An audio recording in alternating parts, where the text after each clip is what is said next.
बालाघाट प्रतिष्ठानच्या वतीने रक्तदान शिबिर व आजी माजी सैनिकांचा सत्कार सोहळा संपन्न. किल्ले धारूर शहरातील सामाजिक कार्यात अग्रेसर असणाऱ्या बालाघाट प्रतिष्ठानच्या वतीने दरवर्षीप्रमाणे याही वर्षी 14 जून जागतिक रक्तदाता दिन व कैलासवासी कॅप्टन राजपाल सिंह भैया हजारी यांच्या पुण्यतिथीनिमित्त रक्तदान शिबिर व आजी माजी सैनिकांचा सत्कार सन्मान सोहळा कार्यक्रम घेण्यात आला.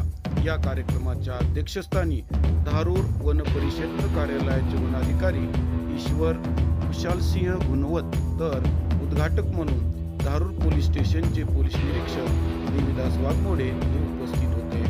कार्यक्रम प्रसंगी माजी नगराध्यक्ष शेषराव फावडे, लक्ष्मण शिरसट, माजी सभापती हनुमंत नागरगोजे, पत्रकार महादेव तोंडे, उपसभापती सुनील शिंगारे, माजी नगरसेवक यशवंत गायके, बालासाहेब चव्हाण, युथ क्लबचे अध्यक्ष दत्तात्रय गोरे, राष्ट्रवादी काँग्रेस पार्टीचे शहर अध्यक्ष नितीन शिंगारे, पत्रकार संघाचे अध्यक्ष अतुल शिंगारे, काँग्रेसचे अध्यक्ष सिद्धेश्वर रणदवे, प्रमुख कुमार तिवारी, उदयसिंह दिक्कत, धोंडीराम शिरसट, माजी नगरसेवक राजू कोमटवार, बाबूभाई यांच्यासह व्यासपीठावर सर्व मान्यवर उपस्थित होते.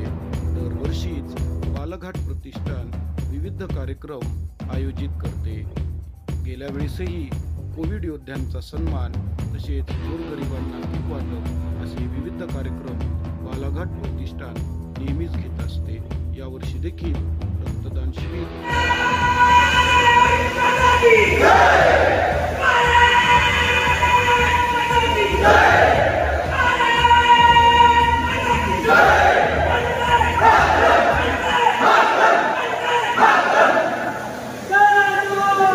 आपल्याला माहित आहे की भारत देशाने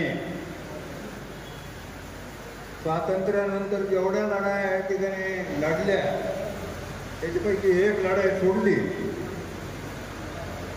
तर प्रत्येक लढाईमध्ये ज्यांच्या जीवावर आपण या ठिकाणी विजय संपादन केला अशा त्या सैन्य दलाचं आभार व्यक्त करण्याचा आज हा कार्यक्रम आहे.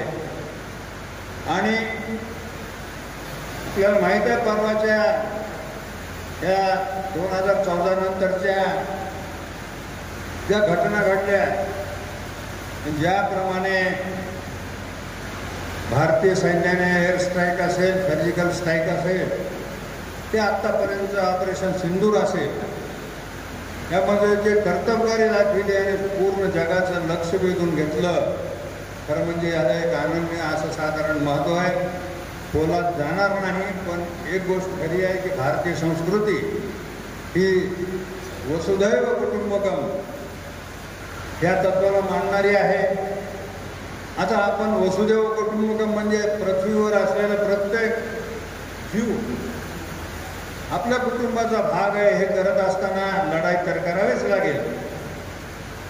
जे काही लोक आतंकवादाच्या रूपाने निरपराध लोकांचा बळी घेत असतात त्यांचा खात्मा तर करायलाच पाहिजे. पण हे करत असताना फक्त त्यांनाच ठोकण्याचं काम ज्या सैन्याने केलं आणि अतिशय कमी कार्यकाळामध्ये अतिशय कमी हानीमध्ये ह्या युद्धाचा निकाल ह्या ठिकाणी लागला, असं भारतीय सैन्याचं कौतुक करावं तेवढं कमी आपणच नाही, संपूर्ण जग या ठिकाणी ह्या सैन्य दलाचं या ठिकाणी कौतुक करत आहे. आणि हे सगळं होत असताना तुम्ही आम्ही आपल्या दिनचर्येमध्ये काही फरक पडला नाही. आणि भारताची घोडदौड आर्थिक क्षेत्रामध्ये तरी एवढी मोठी आहे की मध्ये वाटत होतं मोठं युद्ध होणार आहे आणि शेअर मार्केट आपण पाहिलं तर 1-2 दिवस रिव्हर्स आलं. पण त्याच्यानंतर आपण कार्यकाळ पाहिला की जसं आपण 2-4 दिवस ठोकत गेलो त्याप्रमाणे आपलं शेअर मार्केट वाढत गेला. वाढतच नाही तर आपण जागतिक स्तरावर 4थ्या क्रमांकावर आर्थिक सत्ता म्हणून या ठिकाणी पोहोचलो. आणि का घडलं? हे घडलं फक्त आपलं जे सैन्य दल आहे, जी नवीन टेक्नॉलॉजी आहे, नवीन युद्धशास्त्र आहे, त्याला अनुसरून हे घडलं. आणि अशा शूरवीर कर्तबगार सैन्याच्या आपण आभार मानायला पाहिजे. त्यांनी ते ह्या संपूर्ण खंडप्राय अशा देशाला संरक्षण देण्यास